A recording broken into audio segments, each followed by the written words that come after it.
When it comes to entrepreneurship, nothing is as important as recruiting and keeping your team.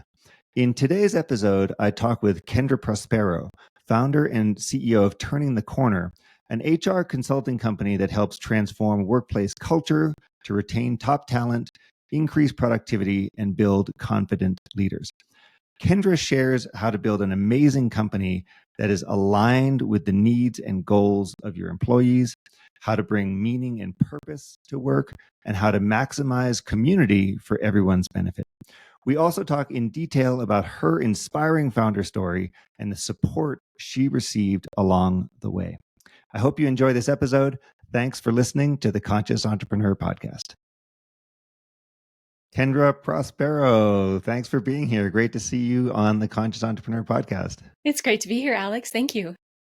So there's so much going on in 2024 as it relates to the world of work. Specifically, relationships have changed between employees and employers. There's been so much flux in this area over the years and so much change in what is already a very dynamic market, and that can be very confusing for a lot of people who are in it. And I know that you have spent a lot of time thinking about this, working with your clients on, what does the future of work look like? And you have some specific views, particularly around the people revolution that is happening and that you are advocating out there. Tell us, what does the people revolution mean and what's going on in 2024?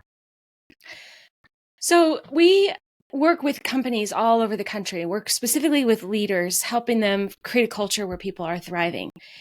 And we've been doing this now for over 13 years. And a few years ago, I started to see this trend where people were starting to exit over reasons that were just unusual. They weren't leaving because of money or leaving even because of advancement opportunities. They were leaving because they didn't like the leader. They didn't like their team. They didn't like that they didn't have the flexibility and autonomy, that they didn't have access to good career pathing and access to meaning and purpose. And I was like, okay, wait a minute. These don't cost any money. Why aren't we doing this as leaders? Mm-hmm. And in 2015, I predicted from a stage, actually, which was a bit of a bold move, but I predicted that there would come a time in the future where people were no longer going to tolerate for companies that didn't treat them well. And I called it the people revolution. And I actually said, not these exact words, but close to these words, I said, there will come a time when there will be a great resignation soon. 2015. Mm-hmm. And sure enough, COVID hit and it accelerated it. But now it is here. This people revolution is here, and that people are no longer going to tolerate working for companies that don't treat them well and don't give them those things I just mentioned. And McKinsey just dropped their latest their latest report on what caused people to leave a job in the last quarter, and it was every one of those reasons. And so that was flexibility, autonomy, meaning and purpose. Transparent and open leadership. Okay. Being able to bring their whole selves to their job, not having to hide anymore behind the fact that work and life have to be separated. They want to be able to say, hey, I'm going to go pick up my kid from the bus stop, or I got to take my dog to the vet. Like, they're not going to hide anymore. They're going to bring their whole self to the work, whether the leaders want to hear it or not. Yeah. To your point, this is happening. And if a leader recognizes it, then he or she can do something about it. If they're not recognizing it, then it's setting them up for some type of crisis or failure in the future, or they simply can't recruit, build the best teams, be an employer of choice anymore. Absolutely. That's the reason that this is so important, that leaders start to hear it and adapt. And the reason I call it a revolution is that there've been lots and lots of revolutions over the years that we adapted to. We don't do work by candlelight anymore. We adapted, and we don't slap a stamp on a piece of mail and wait to hear back from a customer, right? Like, we are adapted. We have websites and computers and all that now, right? But there was fear among those revolutions in the beginning of those phases. People are fearful now about this revolution. But I just say, and I help leaders understand, like, this is just adapting. We just have to adapt. We have to change the way we lead. And we can no longer just have this command and control, I'm paying you, so do what I say kind of environment. People are not going to stay in those types of companies. They will leave, and they will come to our companies, right? Because we're creating those environments. I have no issues and never have struggled with hiring because people want to come work for me. They hear the reputation of my company and they want to come work for me. So, which is awesome. I want that for all the leaders out there. I don't want them to struggle. I don't want them to lose great talent for reasons they had control over. I want them to be able to have an environment where they have ease of leadership. They have the team that they can count on to help them weather the ups and downs of being a founder and an entrepreneur. Like, it's hard, but when you have a team, it's not hard. There's ease. But if you lose people because you've got this expectation around culture that is no longer going to serve your people, then you're not going to have that ease. So let's jump into what you just said about turning the corner. So your company is obviously on the forefront of this and understanding what's going on and what's going on in people's minds. And you just mentioned yourself that you don't have trouble hiring because people have heard about your company and the work that you're doing and your reputation. What are the specific things that you as the leader, you as the founder of this company are doing to enhance the culture, to make sure that people feel seen, respected, that their mission and values align with what you're doing, and all those other elements that you just mentioned? What are you doing really specifically and tactically to make sure that comes to light? There's a variety of things. And I tell this to the companies we work with too. Like, there's just a lot of little things that you can choose to do that can make a big difference. I say often, like, baby steps are big steps actually with culture. And so I'll list out a few things that we do. First and foremost, it starts with me, Alex. Like, I got to get the head trash cleared out. And we all have that, that head trash, right? The stuff that causes us to hold back, makes us feel like we can't trust people, or we can't, we have to do this massive work around something because, nobody else can do it better than me. Like, that's head trash. And so I have spent my journey really clearing that out. Like, I work really hard to make sure that I don't have that. Because, it comes down, and I learned this at the Conscious Entrepreneur Summit this last month, or last couple months ago. I learned, this sounds really strange, but I learned that I love myself a lot. And I don't like being in situations where I'm uncomfortable because I love myself. I don't want to do that. And so I don't want to be in a situation where I'm waking up in a cold sweat in the middle of the night thinking I can't do something with my team. It doesn't feel good. It doesn't feel good to me. And so I've worked super hard to, first and foremost, really become a phenomenal leader, the best leader I can possibly be. And you can't see this behind me, but my mantra, I have a sign back there that says, I am not the leader you need me to be a year from now, but I will grow. Mm-hmm. And that's how all leaders, I think, need to think is, we are not the leaders that our companies need a year from now, but as long as we're committed to growing and continuing to clear out that head trash, we're going to get there. And so I absolutely know it starts with me. That's first and foremost. The second thing, though, is we do a pulse survey with a team. And it comes in a variety of formats. One, it's consistent one-on-ones, having conversations with our staff to say, how are you feeling? What do you need? What keeps you here? What makes you think you might leave? We call them stay interviews. This kind of become more of a mainstream term now, but we're pretty deliberate about that. And, for myself and my leadership team, we're really keeping our finger on the pulse about how people are feeling. And then we address it.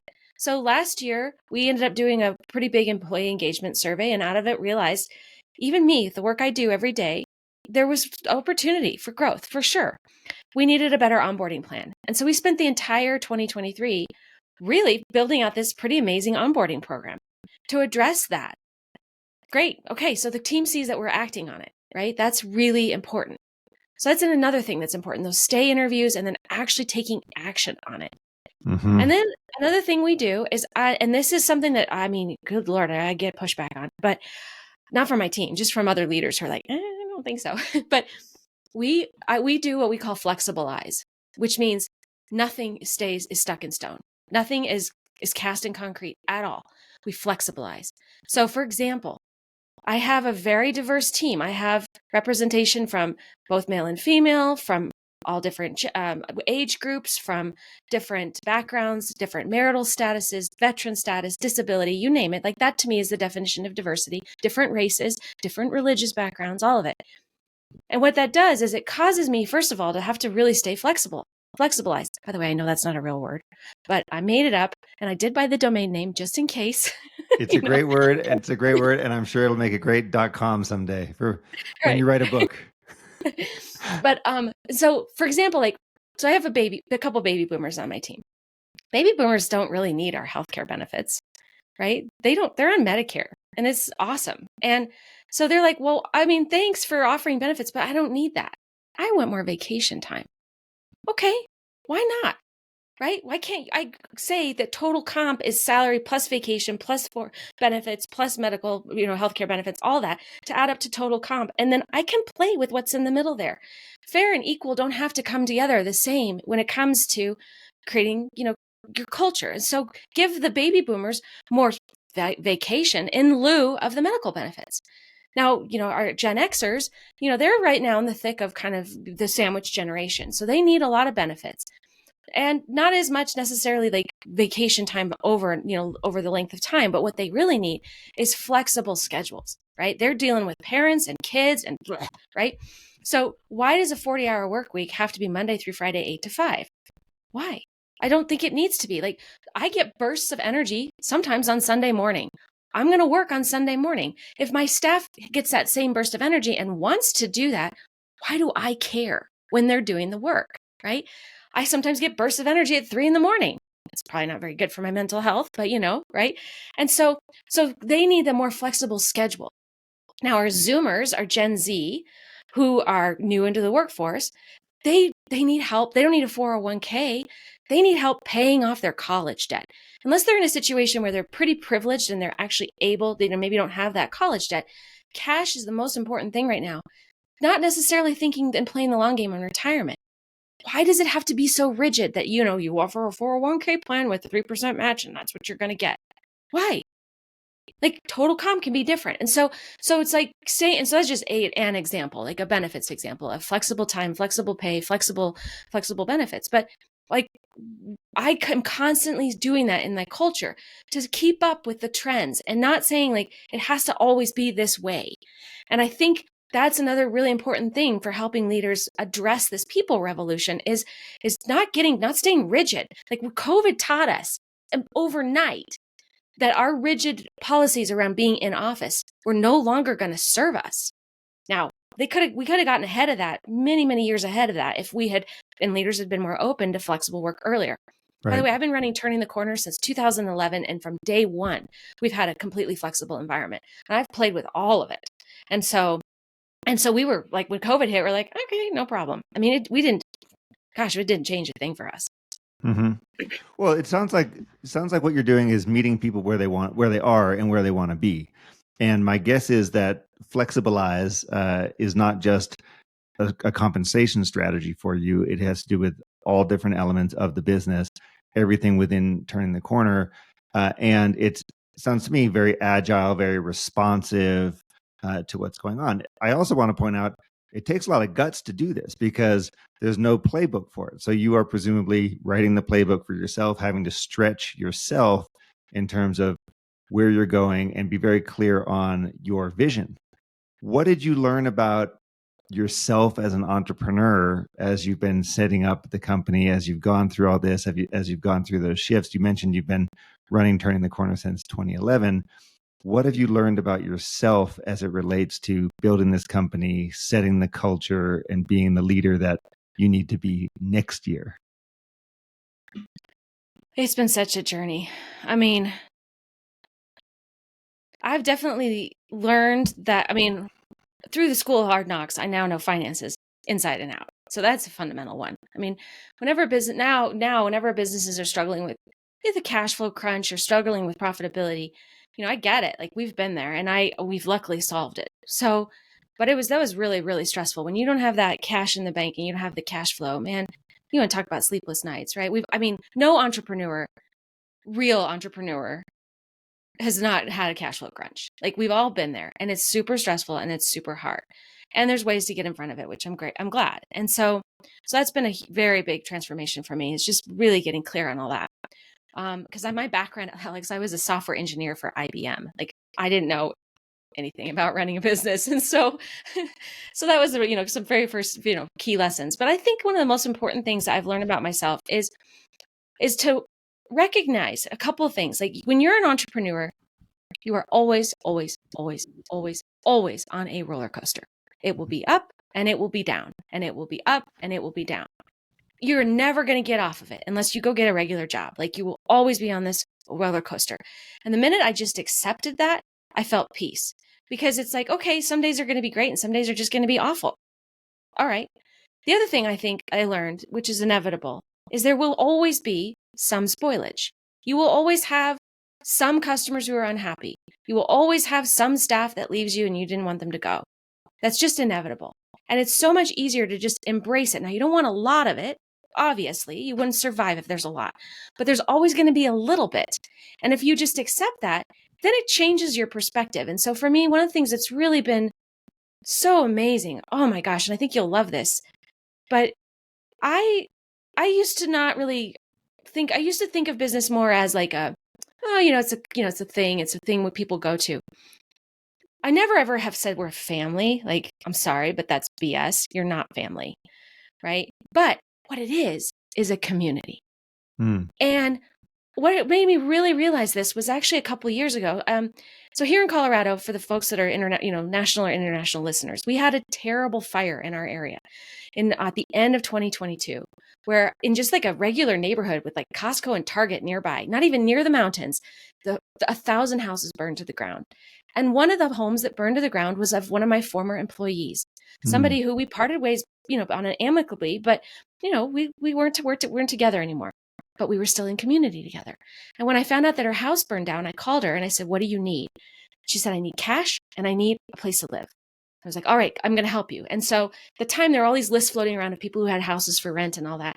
Well, first thing we did is we set up a GoFundMe account for her. We blasted it to our newsletter. We have a pretty big newsletter, like 25,000 people on our newsletter. And Alex, you know who funded this? Our customers. Wow. Her customers funded it. People who had worked with her in the past. And I was like, what? Holy Amazing. cow. And the second amazing thing was that as I'm going down this list of trying to find a house for her, I leave a message for people. And then finally, this one guy calls me back and he says, "I have a house, but I wanted to give it to the right family." I'm like, "Well, let me tell you about her." And I told her the story I just told you. And he said, "Well, what do you do?" And I was like, "I don't know. This isn't about me." Right. I'm like, "Well, I help make sure everybody loves their job." Something really simple. And he said, "Oh, wait a minute. Is this Kendra Prospero?" What? And I was like, "What? Yes, it is." And he goes, "With Turning the Corner?" And I said, "Yeah." He goes, "I called you guys last week to help me with my resume." And I was like, holy cow, community, right? I've never thought of Turning the Corner as a community until that moment. But when that dawned on me and I saw like how she's not working for me anymore, but we're still in community. I don't even remember this guy. I probably was one that talked to him, but we're in community, right? And so it changes. That's another big lesson I learned was like, okay, so when someone leaves me, I can just be so happy for them because they're still in my community. When I run into any of my former employees, some people even I've fired, it is the warmest welcome on both sides because we're still in community together. And I just think that that's like the next big wave of leadership too, is like, don't think of this as that you want people to stay with you forever and ever and ever, because they're not. It's a job. It's a stepping stone in their life. But we just want it to be a really long stepping stone, like a bridge, right? We want them to be with us a long time, but because the turnover is extremely expensive. But to think of them as like they're exiting out, like everyone that has left, quit voluntarily in the last couple of years, have moved on to bigger and better jobs I could never have offered them. How amazing is that? That my company created these executives? Great. Or that what they learned created them to be ready for being an executive. I'm so happy for all my former team. So I would say those are some of my biggest lessons is that, just that, the roller coaster ride, the spoilage is just inevitable. And that, we're still in community. It's a community. And how can we serve a community? That word is so powerful. It's so prescient and so meaningful for people. The word community. It's a big part of what we do at Conscious Entrepreneur is try to create that and foster it. I just want to react to a couple things when you talk about the roller coaster of entrepreneurship. That's very much true. And it's essentially what we sign up for. A lot of people don't realize it's part of what we're signing up for, because we think that everything's going to be up and to the right in perpetuity. And it turns out, no, the process of building a business has lots of ups and downs. And, one of the ways that I always think about this is being an entrepreneur, for me at least, is not a job, so to speak, as much as it is an identity. And it's an identity to be creative, so to put in creative energy. It's an identity to be able to pursue freedom. It's an identity to be able to work on big, complicated problems. So to me, that's how I tap into that, especially when the ups and downs are hitting. As it relates to the concept of spoilage, spoilage, I think, is a term for like when groceries are bad and they have to throw them out and then put new ones in there. And of course, there's always going to be stuff that's happening that's not great, or things that we don't necessarily think that we want. And I used to react to those very strongly, right? I'd have a very strong emotional reaction, like, oh, damn, something's happening, and get all worked up and lose energy and lose sleep over it. And what I try to do now is instead use these as moments to remember, what can I control and what can't I control? And so when something's going bad, when something's happening, is this something where I can say, oh, well, I didn't do X, Y, or Z, or this could have happened, but I didn't do it? Or is this something that I can do something about? Meaning, can I put some type of effort in, or some type of energy and potentially change the outcome here? Or is this simply outside of my control? If it's outside of my control, then what I can control is how I'm reacting, how I'm responding to what's going on. And starting to understand the difference there has been really meaningful to me. It's been a big energy saver. So meaning I spend a lot less time worrying about the things that I can't control. And so I want to reinforce that point, because one of the things that happens as entrepreneurs, it certainly happened to me, I don't know about you, is there's so much fusing between my personal world and my business world, right? So it's like I become fused with the project. I become fused with my company, as opposed to being able to say, well, there's different elements to it, and I've got many different pursuits and interests and ways of being in the world. It's just like really, really easy to personalize it. So that's something that I have definitely worked on in the past, and know it to be a big challenge for lots and lots of people. I don't know if you have great tips on how to get through that sense of like, oh, you're Kendra, you're the turning the corner person. Like, this is your thing, sort of melding of the two together. Yeah, for sure. So actually, I mean, one of the things I think I love about the conscious entrepreneur is just that idea of that we can be vulnerable as leaders and be able to share. And so I want to share, that 2019 was actually my hardest year. So not 2020, 2019. So I had a bunch of contracts just fall through at the end of October, in October and November of 2020 or 2019, to the tune of like a quarter of my revenue, like huge amount.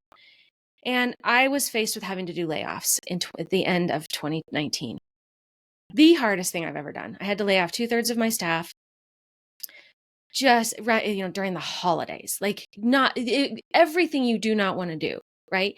Mm-hmm. And I had to do it because we were literally out of cash. Like, and I had already borrowed against my house. I had no more credit cards I could borrow from. Like, it was just grim as could be. So, and then I was like, oh, 2020 is my year, right? 2020 is going to be a great year. Man. And so anyway, so when COVID hit, there were a few months there where things deeply slowed down, right? Like, it was just different. I mean, I also had way more time on my hands because I wasn't showering and commuting. And so it was just a lot more time to think. And I ended up getting and hiring a coach to help me kind of deal with some of this head trash I had. And I learned this really amazing model called energy leadership model. And really, it ties into kind of the latest and greatest science we know now about our brains, and that our brains, we can actually control our thoughts, which is something I never knew I could do. And so this model taught me to be really aware of different levels of energy that I might be experiencing. The lowest level and by the way, all these energy levels serve you at different times. It's not that they're right or wrong or good or bad. It's just, is the energy serving you? And so like one of the levels is the first level is victim. Like when you get into a situation, you're like, oh, this always happens to me, right? That's a victim energy. And it doesn't help you. What actually happens is your brain is now flooding your brain. It's getting flooded by cortisol. Cortisol is a very bad hormone for, sustaining your livelihood. Great if you need to like kind of hunker up and get some support, but not long term. Yep. The second level of energy is anger and just frustration. Now you have cortisol and adrenaline. It's a little bit more charged, but still not always the best. Not always the best answer to every situation. The third level then is around just kind of acquiescing, just like, it is what it is. It's good enough. I'm going to make lemons out of lemonade. That's like, it's okay, but you can feel like, I think it could be better. And I was living in a lot of that level 3 energy, just like, I'll make the most, I'll do my best here. But when I hired this coach, she helped me see that I really would be thriving and doing better if I hit some of these higher levels. Level 4 now starts to get into this place where now you have a little bit of dopamine, a tiny, tiny little bit of serotonin, more happy, positive hormones, which is the fourth level is, how can I serve you? What can I do for you? So now the negative side of that is that you can burn out really fast if you're not, getting support back, and you'll drop into level 1 victim energy, right? And so what can I do to make this person feel better is like kind of the question you ask to elevate yourself from like a level 3 to a level 4. And then level 5 is, where's the opportunity in this? Like, how can I make it a win-win or a win-win-win? So what is the win for the other person? What's the win for me? What's the win for the business? Whatever that might be. Now you have oxytocin and you've got you're just getting flooded with all the really, really good hormones. Cortisol is like very, very little now. So she really encouraged me and helped me get to that place of like, how can I live in a little bit more level 5? And like you said, sort of blend these things together, but really going beyond that even. Like not just, saying, well, I'm going to do my best. No, there's going to be opportunity here. And Alex, it's completely changed our business. Matter of fact, I hired her. She now works for me. So we have a whole training and coaching program around this because it made such a difference in my life. Like my kids thought I was on drugs for a little while because they were like, who are you, Mom? Right? Because I was suddenly so at peace and happy and like silly and goofy, and the things that showed my family that I was doing well. And it's sustained. Here we are a couple of years later now, and I'm still in that state of like looking for the opportunity. So now, and again, I'm coming back to that, that roller coaster. Whether I'm up or down, I'm looking for the opportunity. Now I have to force my brain to do that because my initial reaction might be, victim, or it is what it is, right? Because that's what my tendency is. But I'm actually retraining my brain to just look for the opportunity to the tune now where I can do it pretty quickly. Like something will go wrong, and I, within a couple of seconds, I'm now, oh, well, something good is going to probably come out of this. And so, by the way, there's 2 more levels of energy, but I find level 5 is like the best one for business, for entrepreneurs. Level 6 is like, I don't have a dog in the fight. I don't really even have any idea what's going to go on here, but whatever happens is going to be great. And then level 7 is like, you barely get there and you can't sustain it. But it's really like this sort of, Maslow's hierarchy of need, basically, I can't think of the word now, but self-actualization. So anyway, but it's hard to sustain. So, but that really, really helped me do kind of what you just said in terms of really integrating in what happens as entrepreneurs. This is so cool because one of the things that I talk about a lot is if you change your inner landscape, your outer landscape will change to reflect that. Okay. Now, it's easy to say and it's hard to do. And as you just pointed out, it takes a lot of work. You might need a coach. You might need other therapies or support or modalities or what have you. You need to change the default mode that you're operating with. At least that's been the case for me. But what you're talking about here is becoming more aware of your thoughts, your default behaviors, your kind of automatic, go-to places. And you identified, well, hey, I might be doing this from a point of acquiescing to something, or I might be stuck in victim mentality and, woe is me, and isn't life hard, and this always happens to me. Those are the kind of the stories that exist in victim mentality. The world is against me. And the progression sounds like a tool I'm familiar with, which is the Map of Consciousness by David Hawkins, where he talks about different energies and how those manifest in the world. But what you're really talking about here is how quickly can you understand what's happening, label what's happening, and then make a shift or a change of some kind, because it may not be automatic, especially at the beginning, right? My default could be I'm stuck here. Oh, woe is me. Or my default might be I get angry, for example, or something like that. But what you've learned, and I want to hear more about how you implement this on a day-to-day basis, is to notice, to label, and then to shift. Is that, at least that's what I'm hearing you say. Is that the process, or how do you actually do this on a day-to-day basis? Like, let's say you get a phone call, something terrible happened, some upset customer, or somebody's threatening to leave the team, or whatever it is. How do you then go through that process when something's happening, like in the moment? So we call it the T model, TEA, like the tea that you drink, but it's thoughts, emotions, actions is how I think about it. So you can't really control, you can't necessarily stop the thought, but what you can do is you can intercept it and flip it on its side a little bit. So I'm super conscious now of those 7 levels, right? Like what is my first reaction to whatever this thing is that just happened? Again, like none of them are right or wrong or good or bad. We call it like a lens. Like right now, I might put on readers, right? But I don't need readers right now because I'm not in that situation of reading. I wouldn't make sense to put sunglasses on right now, right? Because it's just would be weird, right? But they're not right or wrong. It's just what's the situation and is it serving you? And so, because there's a time and a place to be a victim, there's for sure. Like the advantage of being a victim is that you get help. People want to rally around you. When you're grieving, when you're going through something super tough, when you're struggling, like that's what you need. It's just, is it all the time? Because it's not, you don't need it all the time. And so, so I'm just aware. So like, especially when something goes good or bad, like I just check in. I'm like, oh, look, okay. My first reaction to that is crap. Here we go again. This always, oh, wait. Okay.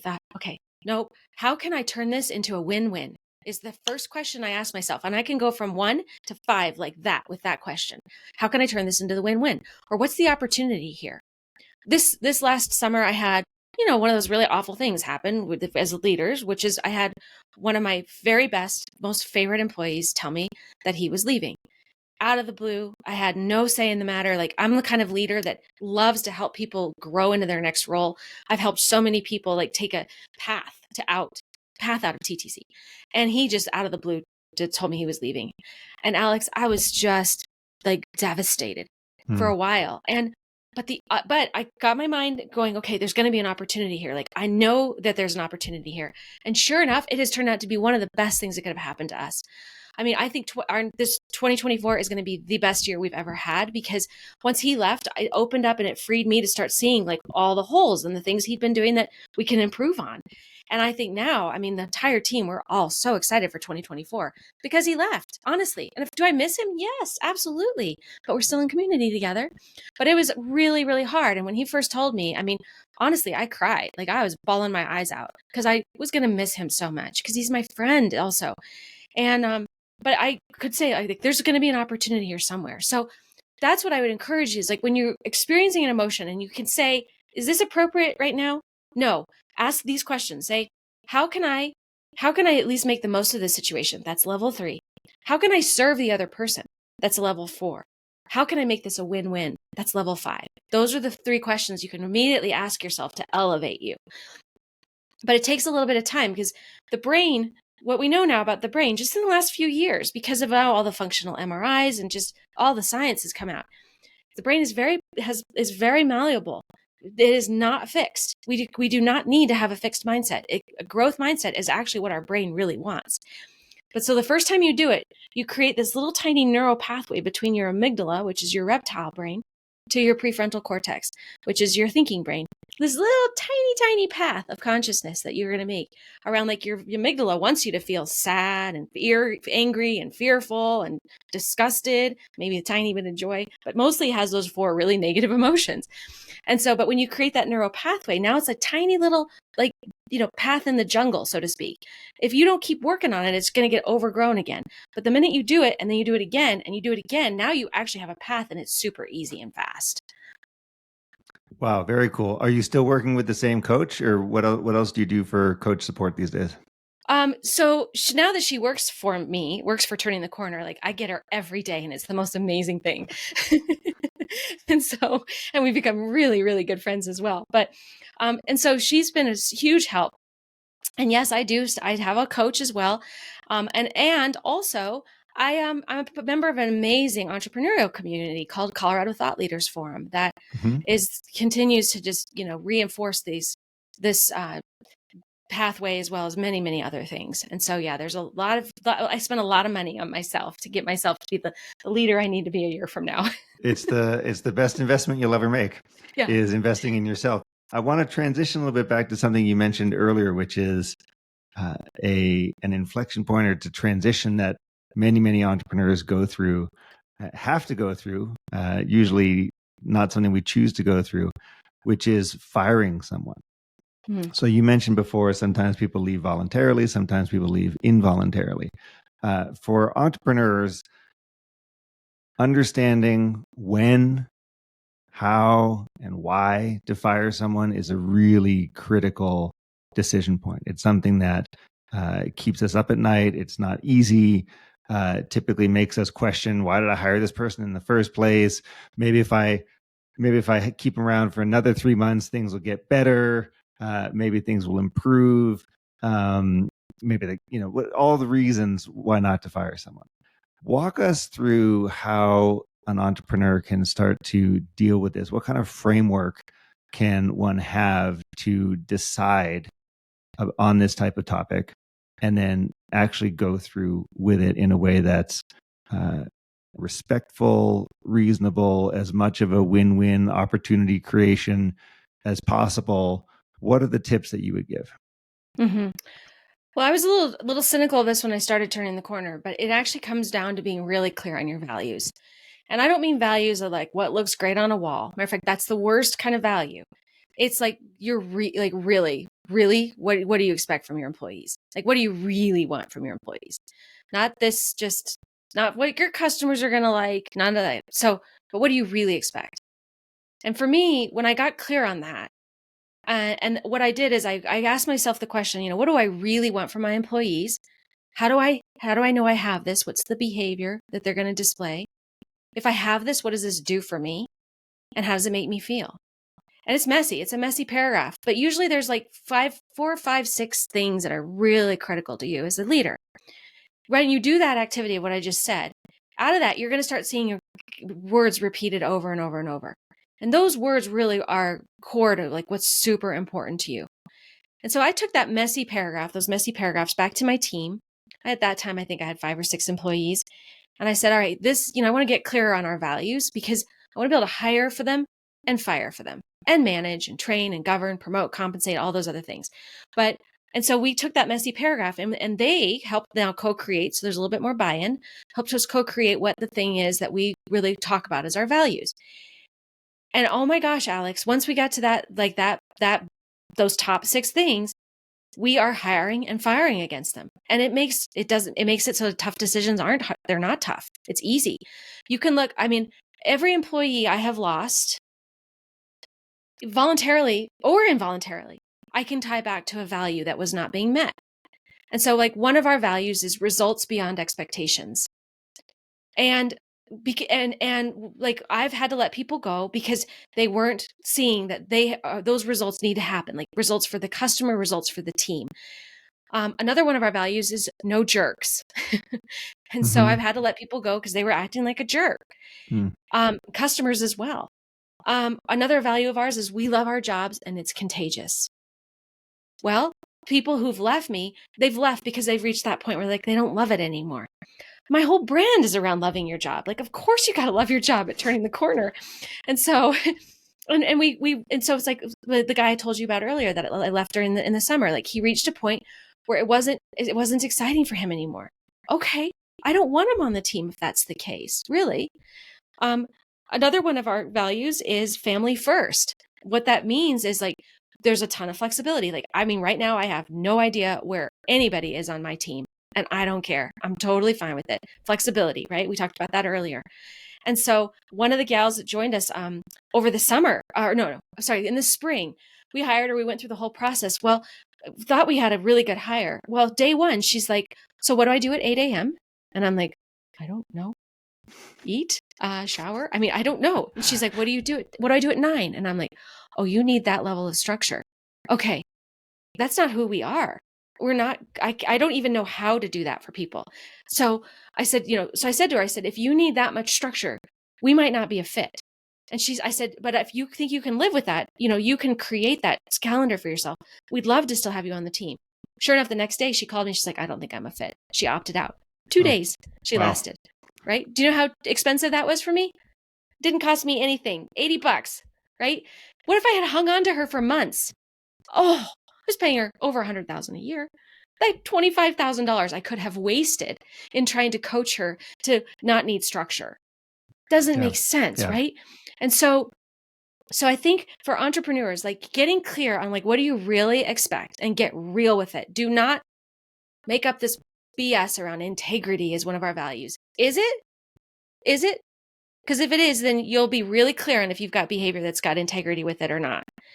So, I'd question those, like, those values that just look, again, great on a wall. But, and then you want to hire for it and fire for it. Now we have really curated questions we ask to make sure people are aligning with the values. And that's asked in every interview. And we're refining it. Obviously, we missed it with this gal that came in the spring. But you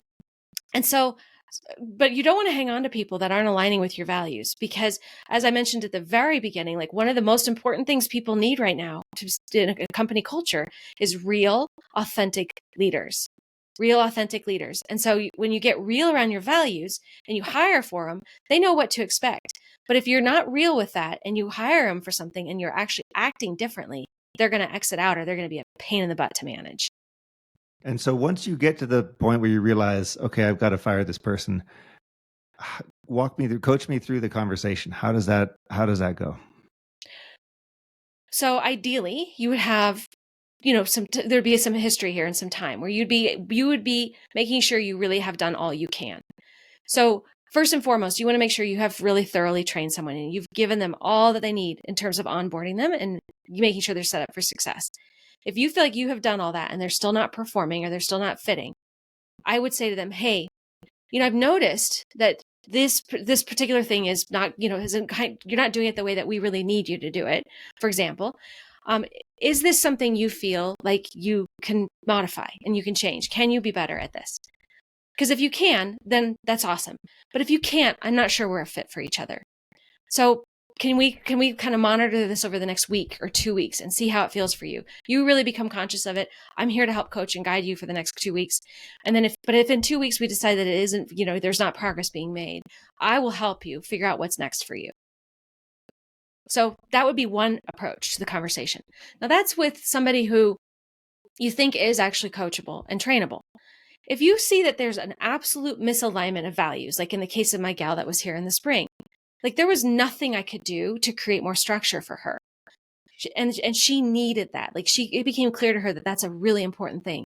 It made so much sense to say, I will never be able to give you the structure that you need. I'm not sure we're the fit for you. I'm the right fit. I'm afraid you're going to be miserable here.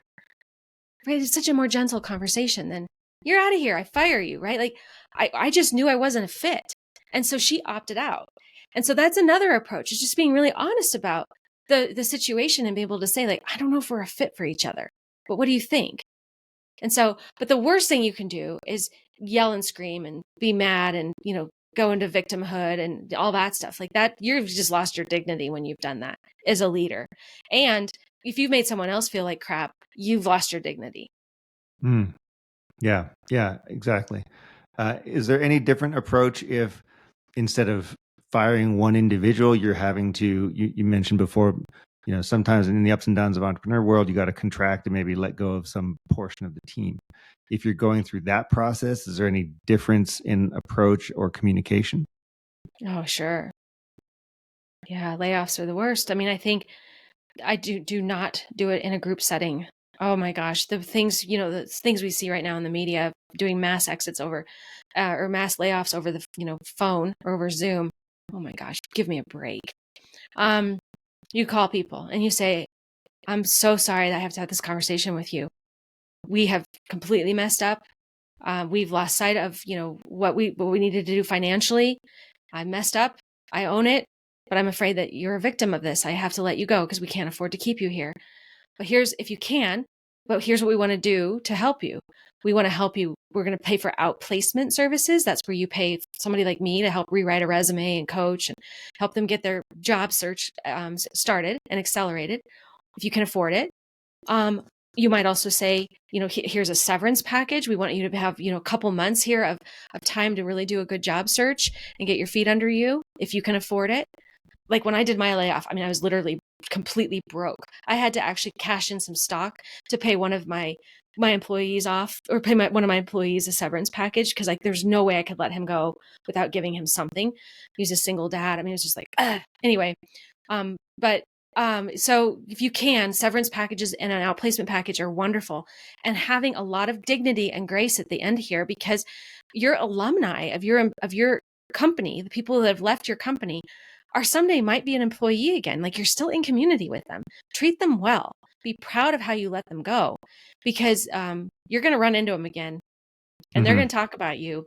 And the way that they talk about you is going to be pretty critical. So you want to do it with as much grace as possible. One of the gals I laid off during that period, she actually boomeranged back this year and worked as a contractor for us for a little while.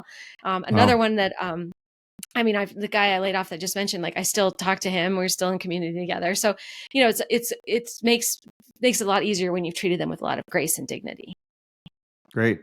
Thank you. Those are all really important transitions and things that happen that entrepreneurs usually stress out a lot about. And so having some coaching and guidance on that can be helpful. So CTLF, Colorado Thought Leadership Forum. I know that you've been deeply involved with them. I know from previous conversation we had that they were very supportive of you at a time when you needed it. Can you share more about how you've been involved with that community and what you've gotten out of it? Yeah. Definitely one of the most remarkable things that's ever happened to me. So the sad story with this is that in 2016, I had two things happen to me. The beginning of the year was our 5-year anniversary. And I don't know about you, but most entrepreneurs think 5 years is like the big threshold. And so I thought I made it 5 years. Like, now, we're here. And I made a bunch of really risky, stupid decisions. So at the beginning of the year, I hired a couple people we really couldn't afford, just thinking it'll be fine. I moved us into an office with a 5-year term that we really couldn't afford, and a couple other things like that. And anyway, by April of that year, I was looking at our cash flow projection, and I was like, oh crap, we're going to be out of money here.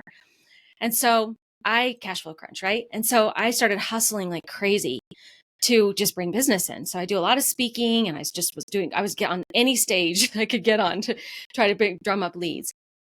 And then in July of that year, I found my only brother dead of a heroin overdose. Oh. Life, right? And suddenly I was like, oh, I had obviously, he was my best friend, it was awful. Oh, and wow. So I had to leave, right? I had to leave the business. And I remember having a thought, I'm going to lose my business, and I lost my brother. Wow. But my team said, no, go grieve. I think we're okay. And I started basically just grieving. And I did not come back for 6 months. But when I walked back in the door, they were like, are you ready to hustle? Because we're out of leads. And I was like, yeah, I think I can start hustling. Well, in the meantime, I had joined this group, Colorado Thought Leaders Forum. And you pay to play. So I was supposed to write a $10,000 check to be on this part of this group. Well, at this point, I'm like, I can't spend any money. We're broke. I got to hustle, got to, focus all my energies. And so I went to the leadership team at CTLF, and I said, I have to resign from the board. I can't write my check. And she said to me, well, what do you need? And I said, I don't know. What do you even mean? I need cash? And she said, all right, what are you doing on Tuesday or whatever? And I said, whatever you want me to do. And Alex, she and 7 other CEOs showed up at my office and sat down and said, how can we serve you? And wow. I said, I need leads. And they started throwing leads at me. By the end of the day, I had 35 leads, hot leads. 2017 ended up being one of our best years because this community rallied around me. I was strangers to every one of them. I had never even met most of them. One guy even paid to have my sales guy trained. He paid for it, wrote a check to a sales training. Who Amazing. Does that, right? Amazing. It was unbelievable. Unbelievable. And that community, what I've seen now, I mean, I'm all in with this. Like, I'll do anything for CTLF. Matter of fact, the guy who kind of started it, I joke with him that I owe him a cornea, a lung, or a kidney. Just one, hopefully, but like, like I'll do anything for them. Well, And they were there for you in this time of grief. So you had this terrible tragedy happen to you. You took time out to look after yourself. You were not involved in the business. You come back to the business. The team is there and ready to support you, but leads have dried up and there's nothing there. This is a great example of a local group of talented and spirited entrepreneurs rallying around one of their own to say, how do we get you through this? That's such a tremendous gift that they gave you. yeah, oh, it was amazing. Absolutely amazing. And so, and that's how this community has been there now. We've been there for each other now all these years. So when COVID hit, a couple of the CEOs that are part of the board, one is in catering, the other one's in events, conferences. Of course, when COVID hit, like everything dried up like that overnight. We rallied around them. How can we serve you? Let's start brainstorming. Let's figure this out. I mean, and when we started hearing rumors about the PPP loans, like we all had different bankers and we were going to the bankers, like, what do we need to get ready for? I mean, we were all so ready for the PPP that every one of us, when the PPP money opened up on Sunday of that, of April or whatever, we all had our money by Thursday because every one of us had pre-established banking relationships, but we were rallying around each other. And every one of those companies survived and are thriving. Actually, it's amazing. It means the catering company is just kicking butt, and same with the AV company. Like they weathered it. And if you ask them, those leaders, they'll say it was a big reason why it was because of the CTLF community just being there for them and helping them weather this. Wow, that's a really powerful example. And we were really excited to work with CTLF at Conscious Entrepreneur, and so hope to do so in their new configuration as well. So really appreciate that group. Let me ask you about a little bit about go deeper into your background. So you were a software engineer at IBM, and then you were at Ricoh. What was going on in your life that you said, I'm going to leave, big, fancy, cushy corporate roles and go do something on my own? What was that transition like? How did you get to the point where you realized that you wanted to make that change? How did it go in your internal and external world? Meaning, what were people's reactions to you? Walk us through that story. Well, it turns out that I've actually been really curious about the work people do and why since I was a little girl. My parents told me a story about how, and I have a vague memory of it too, of like how I would walk up to all the grownups in their lives, and I was always asking them, like, what do you do? Why do you do it? I created a lot of very uncomfortable situations because my dad was a leader, and I often was talking with his colleagues, and I'm like, do you love your job? And they're like, no, kid, I don't love your job, but don't tell your dad, right? And it was like, and so when it was a kind of a crooked journey to how I got to computer information systems, but I spent most of my childhood actually on the stage, performing. I'm a classically trained pianist, dancing, stage, anything. And I tried to make it on Broadway for a brief period of time and realized I actually am not that talented. And so I ended up at college on a full ride music scholarship. But a couple weeks into the program, I was like, I'm not going to do this. Like, I'm just not that good. Like, let's be real here. And so I wandered around the campus and saw that, what can if I have to pay for this now, like I better learn something I know nothing about so that it's, worth the money. And at the time, computers were really starting to take off. And so I looked at the computer science program and I thought, I don't really know if I want to do that. But then I stumbled on computer information systems, a business degree with a focus on technology. And I thought, yeah, that sounds great. I've never even turned on a computer. Let's do it. And so you want to talk about struggle. Oh my gosh, I had struggle. But I actually graduated with honors. I spoke at my college graduation. Like I made it. And I had 13 job offers coming out of that Wow. situation, and went to go work for IBM. Had a very interesting run with IBM. But honestly, Alex, like, dude, I'm not wired for programming either. I mean, your listeners, if they made it this far, they're going to be like, what? She's a programmer? Because, I mean, you can just tell, like, that's not my personality Not the first thing that comes to mind when I think of you. No, exactly. So instead, though, what I would do to kind of make it through my miserable days at IBM is I would engage with people in conversations about their job. What do you like to do? What do you do? Like, what do you think you're great at? Oh, you're really good at that. We should team up and be on a team together and let's go do this crazy thing. And so I just was still drawn into those conversations like I was as a kid. And finally, a friend of mine who was actually my first employee at IBM when I became a manager. She says to me, she pulls me aside one day and she's like, Kendra, you suck at this. You suck at coding. Like, you're really good at this other thing. Why don't you go do this? And so I was like, oh, thanks a lot.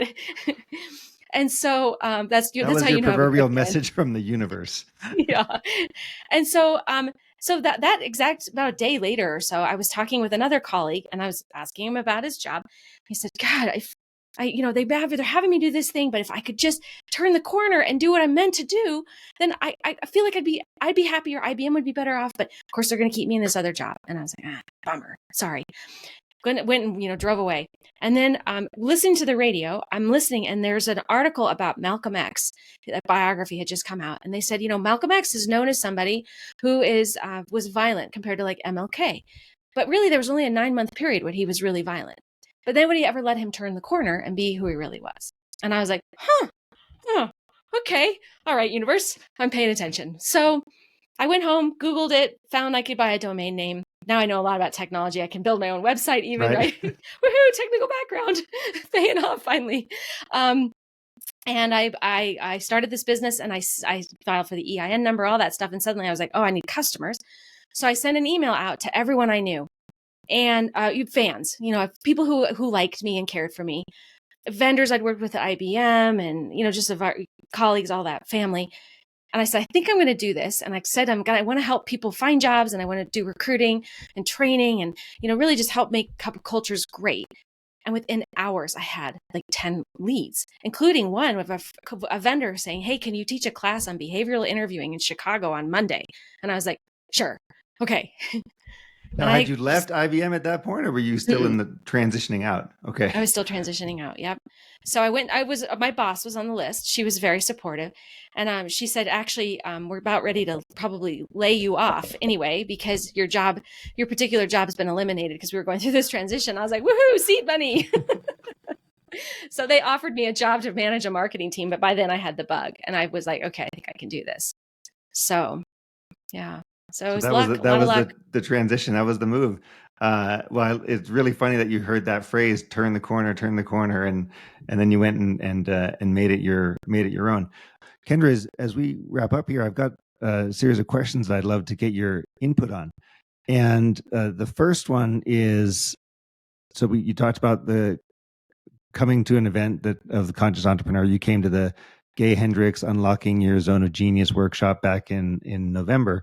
And you've now had some exposure to the community. What is your definition of a conscious entrepreneur? I think it's kind of clearing out that head trash and being really aware. And just, and working on it, not letting it just be that this is how it's always going to be. Your mind is malleable. It's has that plasticity. We can grow, we can change. Like being and constantly growing and changing is probably what I would say as a conscious entrepreneur. Yeah. Always being willing to reflect on what's happening, do the self-improvement, get rid of the head trash. I love the way you call that head trash. I think it's really appropriate. Very true. Most of these thoughts are trash and just deserve to go in and out. Don't spend any time with them. Totally. Yeah. Now, you mentioned that you had a coach who walked you through the TEA model, the T model. And I know you have more coaches today, but what do your personal practices look like? So on a daily, weekly, and monthly basis, what are you doing for yourself? Yeah, so I got really clear on like what my top 3 priorities are, and then that's where I spend my time. And so my top 3 priorities are my family, my business, and my health. And if you look at my calendar, that's where my time goes. So I spend my balance with my kids and my family. I work on the business, and then I work out every day. I get good sleep. I eat well, and I work on my health. And so that's been really helpful for me to just stay focused on that. And when I get off whack and I get out of kilter, I reflect back on which one of those are out of whack. And what do I need to do? How can I put some energy into it? And so right now I'm a little out of whack because of our situation with the guy that I lost over the summer. Like, we're getting there. We're like really close, but I've been working a lot more than I really want to work. And my family and result has suffered a little bit, and my health has suffered a little bit. So I'm excited for 2024 because it's going to get back on track. Great. And along those lines, what are the resources that you draw the most inspiration from, or what are the resources that you most recommend to others? I'm thinking books or videos or podcasts or anything along those lines. Mm-hmm. So one of my favorite books I read a lot, or I buy a lot of books, and I get about 3/4 of the way through them. Let's be honest. But one book I actually read cover to cover was the Energy Leadership book. It's by Dr. Bruce Schnelder, I think is his last name. I read it cover to cover. I dog-eared almost every page. Like, it was phenomenal. So I highly recommend that. And that's the thing we talked about earlier with the 7 levels of energy. In terms of podcasts, I love The Hidden Brain.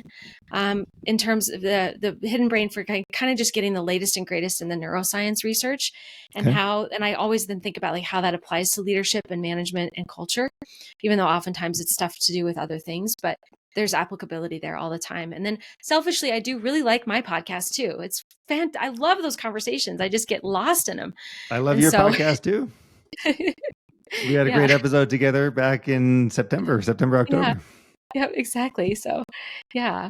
Good. Well, I mean, it's helpful because one of the mistakes that I make, I'll tell you, one of the mistakes that I make is assuming that the answers are all inside of me, and oftentimes I need to stretch and expand and take ideas, inspiration, resources from others in order to up-level myself. So that's why I always ask what resources you recommend. I do wind up buying and reading through most of the books that people are suggesting. So thank you for that.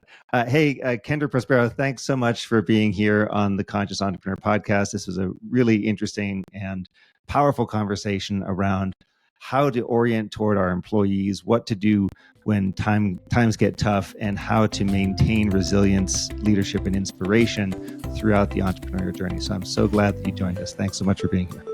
Thank you. It was great fun, Alex.